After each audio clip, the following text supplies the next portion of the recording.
During our trainings, one topic which keeps coming over and over again, and we keep talking about it, is the role of resilience, the meaning of resilience, and what is the importance of resilience in leadership.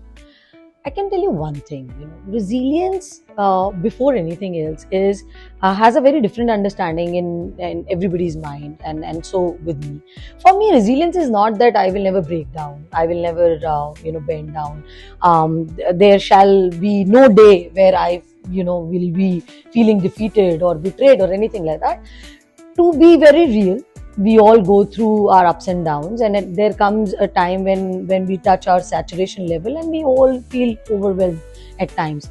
Resilience for me is, what is my time to come back from where I am? How am I analyzing what I'm going through? How present I am with my challenges, and how do I process them?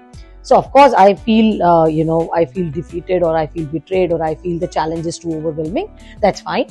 I realize that I need to go across it. So I start working towards the solution. I start to figure out how I can go from point A to point B. And the classic example, if I have to make you understand, it's like water. If you look at a river, on the face of it, the river is very calm. It is just flowing with the flow. And when you go closely, you will see, if you follow the entire journey of river, you will find that there has been ups and downs with the river. At one point, the river was running too wild. On the other end, river was finding it difficult to make her way and reach on the other end. But the purpose of the river is keep flowing.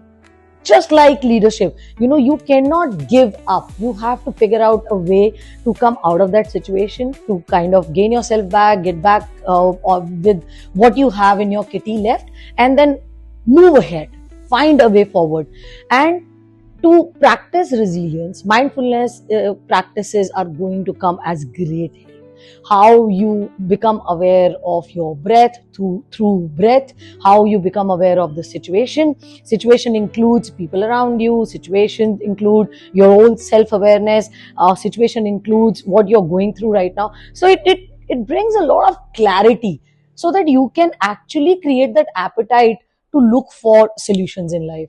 For me, start practicing resilience today. I can promise you it is going to be of great help, not only at a personal front, but as a professional also. So give it a try.